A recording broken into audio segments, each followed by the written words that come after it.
Sandikti, salam Wirausaha Digital. Hari ini saya Dina dari Direktorat Pembelajaran dan Kemahasiswaan bakal ngobrol-ngobrol seru sama Rifki Krismanto dari Petron.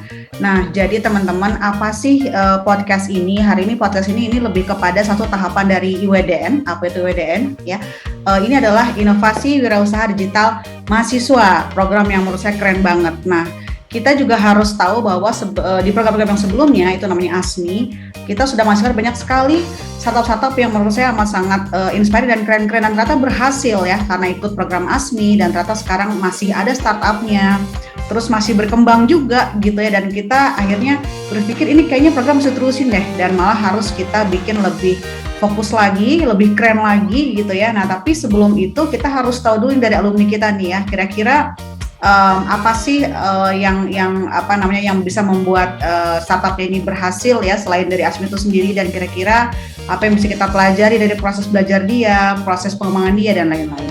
Nah, hari ini spesial banget ya, kita dapat alumni ASMI itu adalah dari Petron ya. Halo Rifki. Halo Kak Dina. Nah, aku mungkin sebelum masuk ke ASMI mau tanya dulu ke Rifki nih ya. Rifki, Petron tuh apa sih buat teman-teman yang belum tahu? Menurut saya Petron ini udah famous banget ya. Kalau teman-teman mau cek itu namanya petron.id ya. Buat teman-teman yang mau lomba atau persiapan mau kuliah ya, itu pasti tahu apa itu Petron. Cuman mungkin kalau ada yang belum tahu nih Rifki nih ya, boleh cerita dulu dong Petron itu apa sih?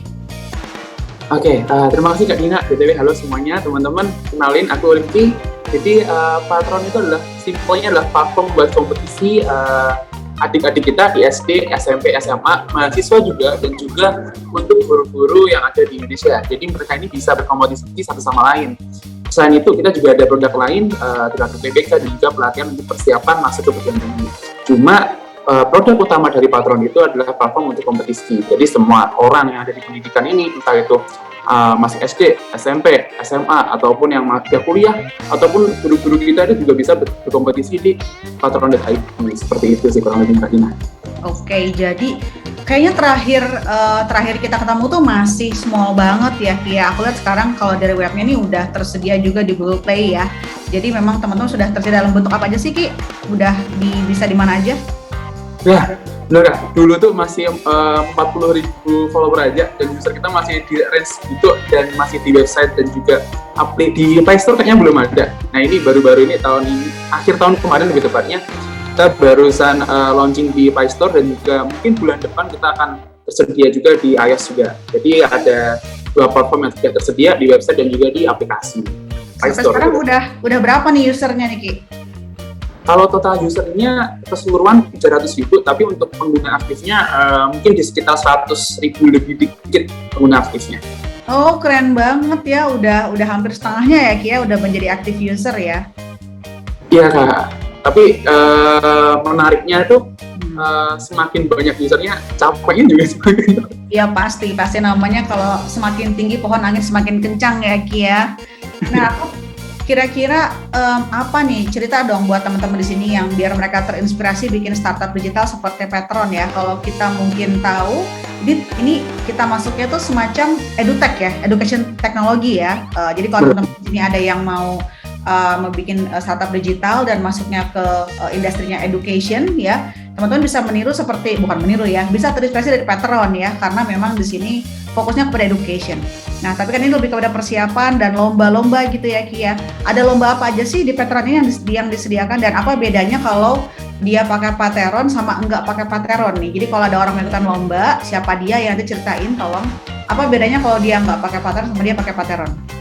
Oke. Nah, pertama sebelum ke sana perlu diketahui kalau misalnya di Kemdikbud mungkin ya. Di Kemdikbud itu ada lomba yang resmi namanya OSN atau KSN. Dengan kalau yang untuk jenjang madrasah itu dari Kemenak namanya itu KSN. Sedangkan untuk tingkat mahasiswa adanya ONIPA. Dan itu hanya dilaksanakan cuma setahun sekali. Nah, kalau kita lihat yang juara itu biasanya hanya dari kota-kota tertentu aja, kota-kota besar kayak Bandung, Jakarta. Sedangkan teman-teman kita yang di daerah itu tuh susah banget buat juara. Ya, kendalanya ya emang goal mereka hanya sekedar juara kelas, padahal belum tentu juara kelas di sekolah A dan sekolah B itu lebih bagus. Jadi itulah kenapa yang teman-teman kita di daerah merasa susah buat bersaing dengan teman-teman kita yang di kota-kota besar. Nah, di sini Petron hadir buat kasih solusi itu semua. Jadi di Patron siswa itu bisa berkompetisi. Jadi nggak harus nunggu OSN dulu, nggak harus nunggu KSM dulu, nggak harus nunggu ONMIPA dulu. Jadi teman-teman kita itu bisa kompetisi tiap bulannya di sana dan secara gratis seperti itu. Dan itu bukan hanya untuk siswa aja, untuk guru juga bisa seperti itu. Jadi guru bisa ngambil sertifikasi di Patron dan mendapatkan sertifikat untuk digunakan untuk keperluan lain. Jadi yang ditingkatkan bukan hanya kemampuan siswanya untuk berkompetisi, tapi gurunya juga bisa ikut kompetisi. Dan bukan hanya ke ONMIPA yang setahun sekali, tapi bisa setiap bulan ikut kompetisi di Patron. Terus bedanya sama yang lain apa sih? Nah, kalau di Patron itu kita full online ya. Jadi ada babak penyisian dan babak final dan semuanya itu full gratis Kak. Jadi siapapun yang mau ikut silahkan. Jadi cuma modal internet sama device-nya pun yang penting bisa akses internet lah. Itu sudah bisa berkompetisi untuk skala nasional. Terus ada juga hadiah-hadiah seperti kita juga kasih hadiah buat juara utamanya seperti handphone, laptop dan sebagainya. Itu buat penyemangat adik-adik. Kurang lebih seperti itu Kak pembedanya. Keren banget ya, saya rasa nih impact-nya nih besar sekali ya, baik itu untuk siswa maupun untuk guru-guru gitu ya, yang pasti mulia banget nih Ki. Nah tapi pertanyaan aku, path to profitability-nya gimana nih kalau itu digratisin terus Patron, gimana dapat untungnya? Nah, mungkin ini secara bisnis modelnya ya Kak ya.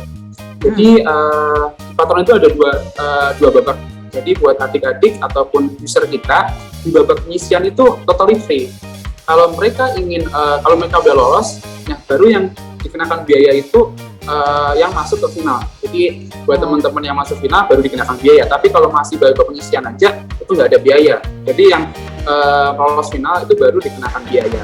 Itu pun biayanya kita juga sangat murah Kak. Untuk satu user aja itu biayanya cuma 50.000.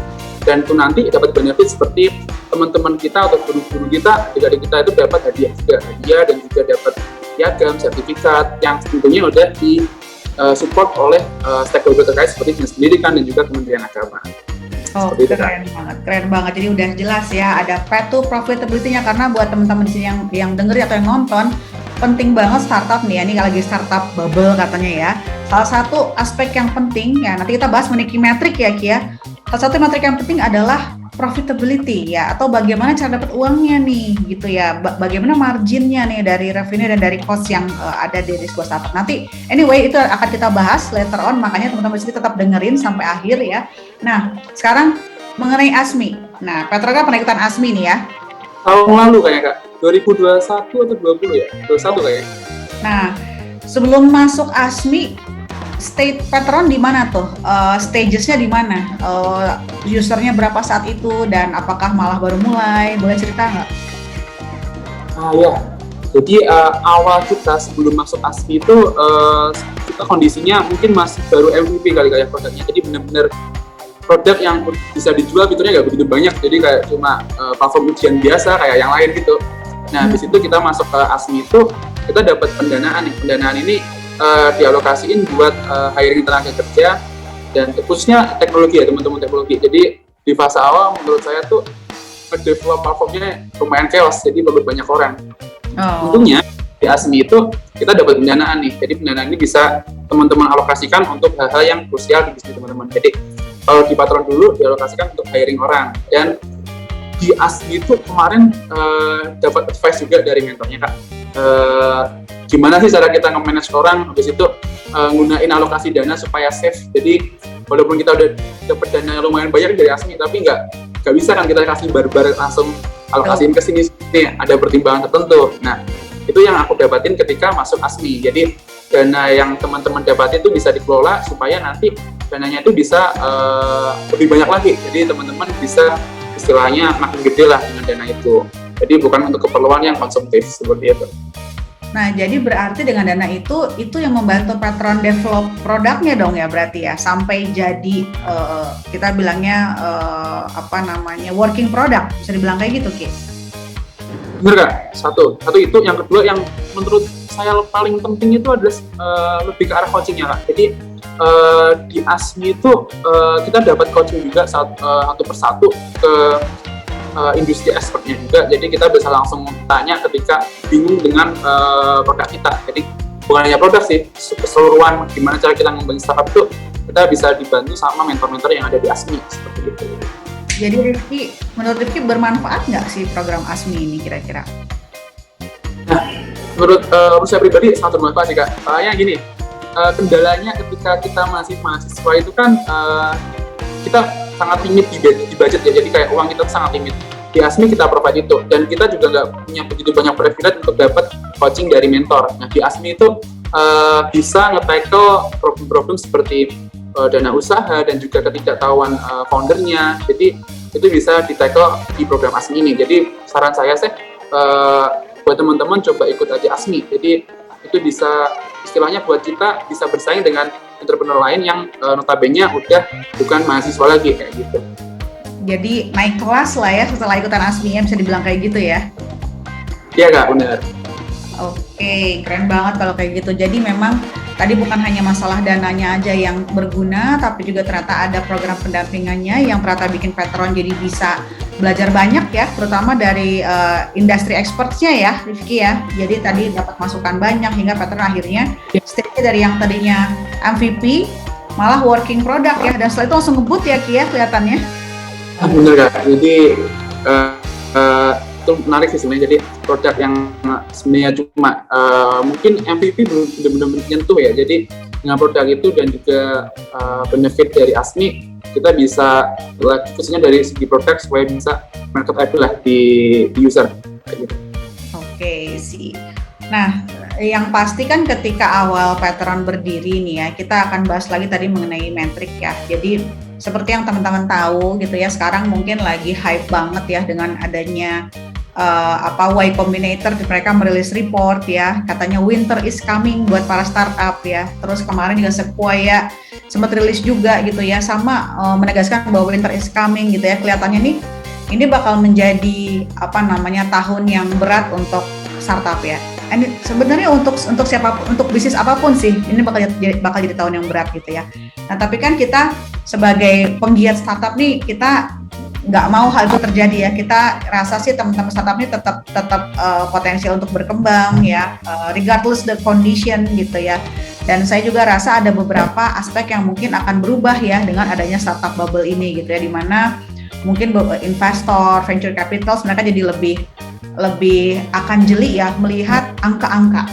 Dia akan lebih ketat terhadap capaian-capaian dari pengembangan startup, katanya seperti itu ya, karena mereka udah mengalami banyak sekali failed investment gitu ya. Jadi ada banyak banget investment yang nggak balik nih gitu. Nah, satunya kan adalah karena ada beberapa metrik yang tidak tercapai. Nah, masuk ke sini dengan adanya startup bubble ini gitu ya, I believe pasti metrik ini akan berubah ya, akan nggak semudah dulu ya. Kalau dulu mungkin startup ini yang diukur hanya traction-nya aja. Sekarang bagaimana ini bisa masuk ke profitability gitu ya. Dan yang pasti startup jadi harus adjusting ya metriknya mereka.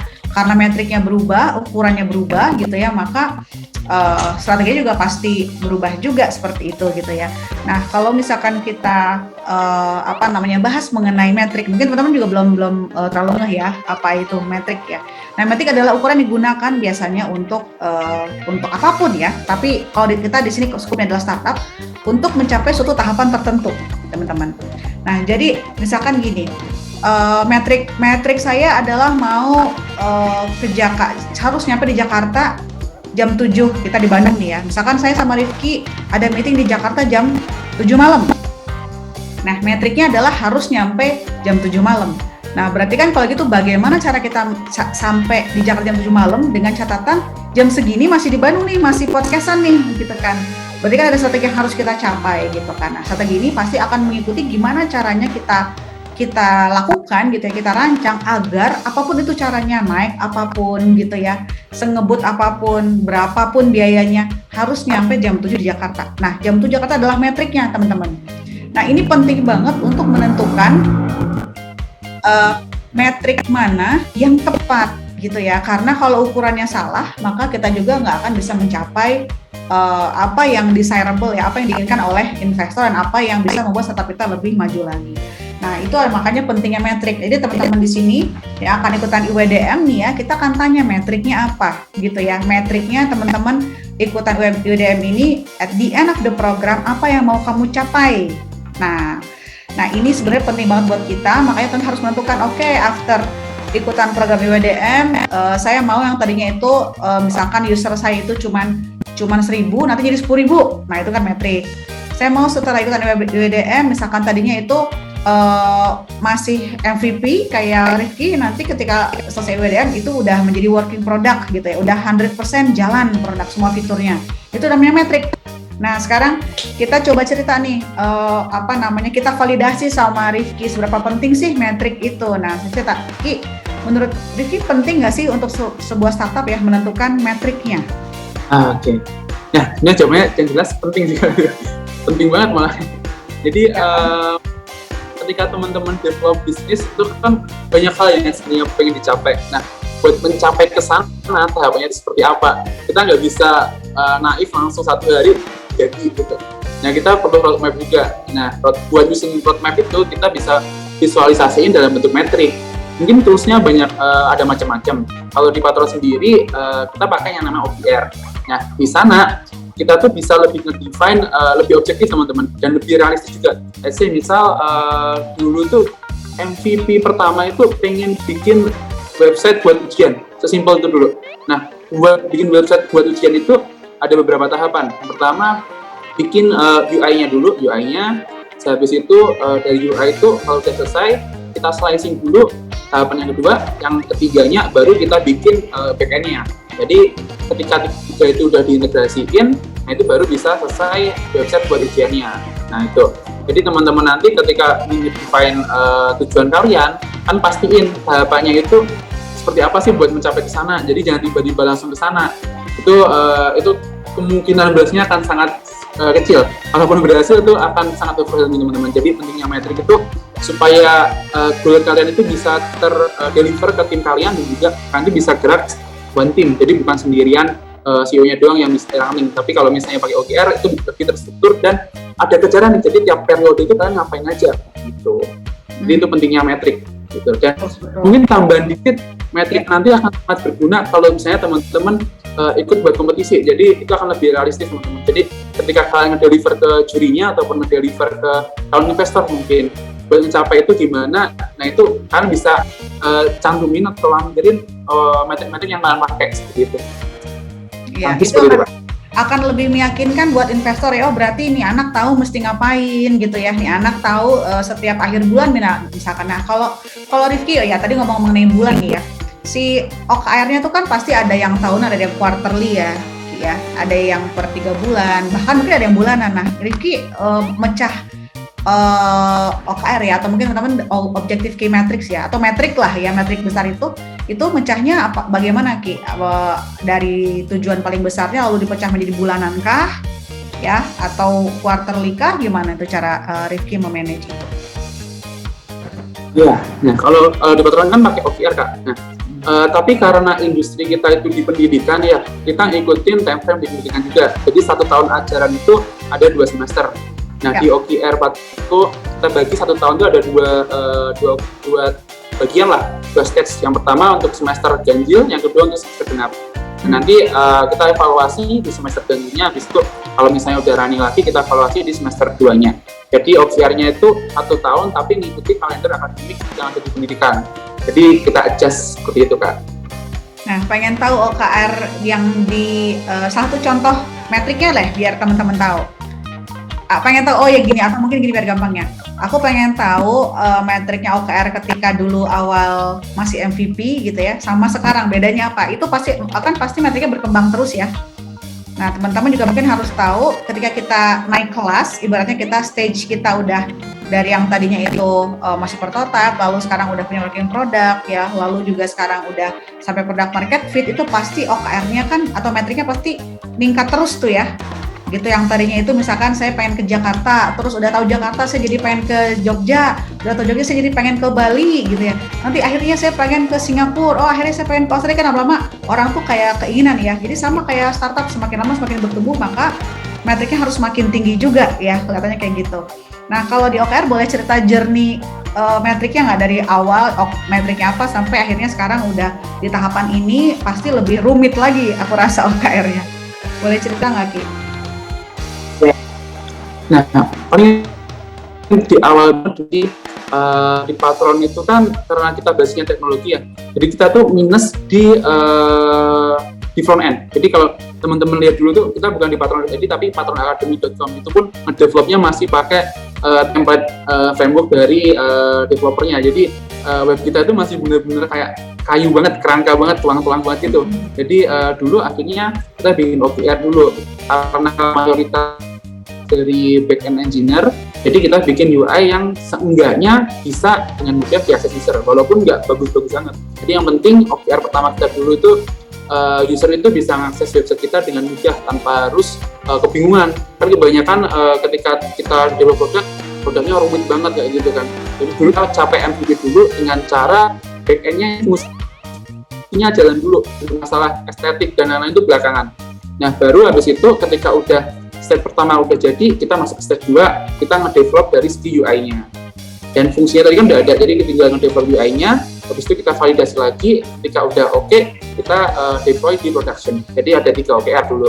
Tapi kalau misalnya sekarang mungkin OKR-nya akan lebih hektik lagi, karena dulu kan masa-masanya kita nge-develop produk, jadi kayak masih susah banget. Kalau sekarang itu operasionalnya udah jalan, habis itu ngembangin bisnisnya juga udah jalan, produknya juga jalan, ada tiga role yang harus dipenuhi. Jadi setiap role nanti akan punya OKR masing-masing.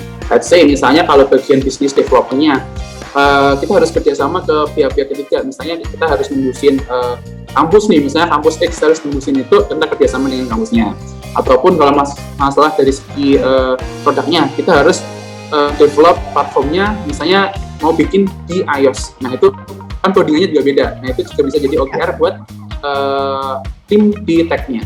Dan buat nge-develop misalnya di iOS itu pun juga ada stage-nya lagi teman-teman. Jadi nanti ketika teman-teman punya OKR itu, kalian bagi-bagi menjadi tahapan yang realistis. Jadi jangan langsung tiba-tiba kelar gitu. Itu kasihan tim kalian atau kasihan kalian sendiri. Jadi per divisi ada stage-nya masing-masing kayak gitu. Gitu ya. Tiap divisi itu akan memiliki metrik masing-masing atau target masing-masing ya. Iya Kak. Dan metrik ini ya atau bahasa mudahnya target ya, metrik ini akan diketahui oleh masing-masing. Jadi misalkan Rifki CEO dia tahu metriknya si orang dev gitu ya. Rifki juga tahu metriknya orang marketing gitu ya, dan orang dev tahu metriknya orang marketing gitu ya. Jadi memang metrik ini harus transparan ya Kak, harus transparan ya, karena ada beberapa tahapan yang justru saling melengkapi ya. Bisa jadi si orang marketing ini dia nggak bisa gerak sebelum devnya selesai gitu kan ya, jadi kayak gitu ya. Jadi itulah kenapa metrik ini harus transparan. Nah pernah nggak ada pengalaman di Rifki gitu ya yang kayak tadi, akhirnya orang marketing jadi nggak bisa gerak nih karena ada dev yang tertunda gitu, development yang tertunda. Pernah nggak ada pengalaman kayak gitu, nggak kecapai gitu metriknya gitu? Ya itu pernah banget malah Kak ya. Jadi dulu tuh teman-teman waktu awal-awal pandemi sebenarnya banyak industri yang shutdown kan. Tapi itu beda cerita kalau di pendidikan justru malah lagi naik-naiknya.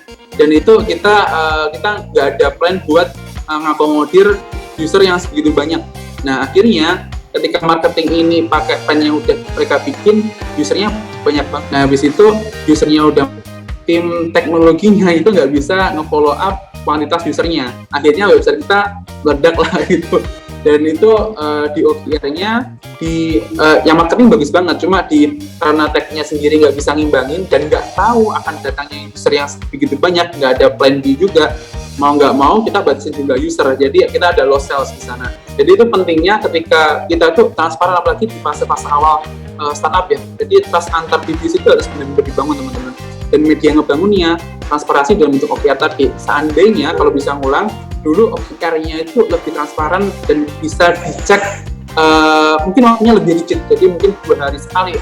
Ketika udah tahu capaiannya seperti itu, teman-teman teknologi itu bisa nge-follow up, bisa prepare seperti apa nih user yang bakal datang. Jadi nggak kejadian misalnya punya tiba-tiba meledak nggak bisa diakses, itu yang jangan sampai gitu. Peluangnya hilang ya, dengan seperti itu ada peluangnya hilang ya, gitu. Jadi itulah tadi pentingnya kasusnya Rifki ini, orang marketing ngebut, usernya meledak, tapi karena tidak transparan saat itu ya awal-awal ya, si orang tech-nya itu nggak anticipate penambahan user yang ternyata besar ini gitu ya. Jadi ada ada opportunity loss ya, mungkin ada user yang nggak ketangani gitu ya, atau mungkin nggak bisa akses gitu. Nah itu adalah pentingnya teman-teman harus ada transparansi metrik gitu ya antara tiap bagian gitu, agar apa ya, agar itu tadi ya semua bisa tahu dia lagi dalam stage apa, lagi dalam pekerjaan yang mana, sehingga kita pun jangan overlapping gitu ya. Misalkan saya di marketing, saya nggak akan overlapping, nggak akan promosi terlalu ngebut karena ternyata ini masih di dev nih, tim technical lagi ngedevelop untuk persiapan masuk iOS gitu ya. Karena itu maka karena belum selesai iOS-nya, jadi ya jangan dimarketingin untuk iOS dulu gitu ya. Tiba-tiba orang mau download belum tersedia, kan nanti mereka jadi malah ilfeel ya, malah jadi apaan nih, bohong nih, ternyata belum ada gitu ya. Nah itulah pentingnya transparansi gitu ya Ki ya. Nah sama ini metrik juga harus bisa diukur ya Ki ya, harus bisa diukur. Jadi teman-teman dia jangan sesuatu yang mengawang-awang. Jadi kalau kita bilang produknya bagus, nah bagus kan definisinya banyak ya. Bagus itu apakah misalkan kalau kita ngomong makanan, kalau buat makanan produknya bagus tuh berarti dia enak banget. Nah ngomong enak aja, itu aja lidah saya sama Rifki pasti beda misalkan kayak gitu. Tapi kalau kita ngomong mengenai bias banget kalau kita ngomong mengenai working product. Nah working product juga berarti itu juga harus didefinisikan gitu kan ya, apakah dia fitur mana aja yang jalan gitu kan. Nah, jadi memang harus bisa diukur, ataukah memang misalkan kalau marketing kita ukur menjadi jumlah user gitu. Nah, menurut Rifki benar nggak sih ini metrik itu memang harus bisa diukur? Pernah nggak punya kisah juga di mana terjadi bias tadi ya, karena metriknya belum dikuantifikasi, pernah nggak gitu? Mungkin pas awal-awal kali ya Ki ya. Boleh cerita nggak pengalaman? Iya, itu pasti ya. Jadi dulu tuh karena yang masih naik banget ya Kak ya, jadi kita masih idealisme itu masih tinggi banget, jadi kita pengen bikin produk langsung jadi, dan persepsi aku sama temen aku itu beda. Yang aku maksud langsung kelar itu bisa dipakai, ada fitur inilah, fitur itulah. Dengan temen aku itu nangkepnya beda, nggak kayak yang aku maksud. Akhirnya karena bias, akhirnya mau nggak mau kita crash. Jadi yang dimaksud itu satu sama lain beda. Makanya itu pentingnya mengkuantifikasikan metrik yang sudah kita bikin. Jadi terus selain untuk jadi capaian yang ingin kita capai, itu juga jadi media untuk teman-teman itu nyampein informasi ke teman-teman yang lain supaya lebih non bias lah istilahnya kayak gitu. Jadi itu pentingnya pengertian lah ya, menyamakan pengertian. Benar Kak. Iya benar-benar perlu punya mengkuantifikasi metrik sih Kak, itu Kak. Benar. Iya betul. Nah selain tadi penyamaan persepsi juga kan bisa jadi misalkan kayak Rifki ini sebagai CEO bisa juga bilang, teman-teman marketing ini kayaknya kamu kerendahan ya targetnya atau kelebihan targetnya ya. Jadi memang kadang-kadang metrik itu memang harus sesuatu yang kita bilangnya beyond sih ya, beyond gitu ya. Tapi beyond juga karena kita punya suatu perhitungan. Nah, based on data, kenapa sih keluar dengan angka 10.000 user? Karena mungkin di bulan sebelumnya kita udah nyampe 9.000 user gitu ya. Masa jadi kita cuma naikin 10% aja misalkan kayak gitu ya. Nah, jadi memang harus berdasarkan data sehingga kita bisa menyediakan suatu angka yang memang betul-betul reasonable tapi bukan juga jadi pesimis, tapi memang reasonable karena kita punya data yang previous data bahwa kenapa kita nentuin angka ini 10.000 karena sebelumnya kita dapat 9.000, masa nggak dinaikin sih bulan berikutnya kan kayak gitu ya.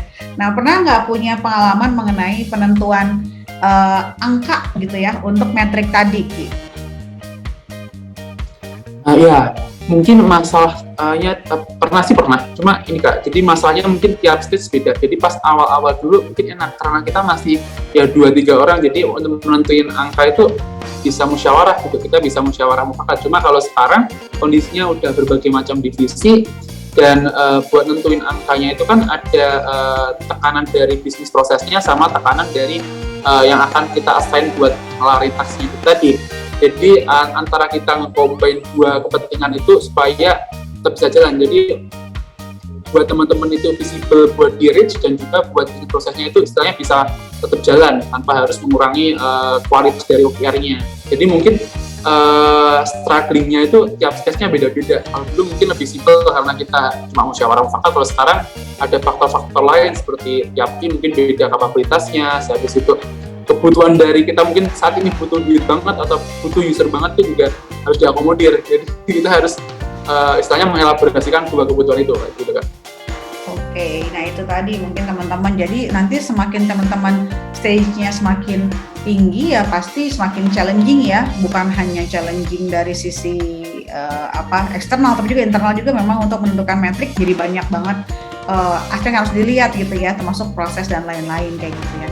Nah itu tadi mungkin teman-teman kita berbicara mengenai metrik gitu ya, dan mungkin teman-teman di sini yang baru mau join IWDM gitu ya, berpikir apa sih metrik, kenapa sih harus ada metrik di proposalnya gitu. Nah itu yang tadi Rifki cerita sebagai alumni ASMI yang memang sudah sukses gitu ya, memang dari awal kalau tadi Rifki sempat ngomong ya, kayaknya kalau bisa balik gitu ya, pengen ngebenerin OKR-nya dari dulu gitu ya, pengen lebih transparan gitu ya, pengen lebih komunikasinya lebih terbuka. Nah itu mungkin adalah suatu pembelajaran yang teman-teman bisa dapat gitu ya, bahwa memang dari awal ketika kita building startup itu udah harus jelas targetnya apa gitu, dan targetnya tuh untuk kapan, misalkan target saya bulan ini, target saya quarterly, target saya akhir tahun ini gitu ya, itu mau ngapain, mau jadi apa gitu ya, apakah lebih kepada produknya harus di launching atau pengen nargetin berapa jumlah user. Nah itu penting banget karena tanpa itu kita nggak akan tahu strategi apa yang mau kita capai, roadmapnya juga seperti apa gitu,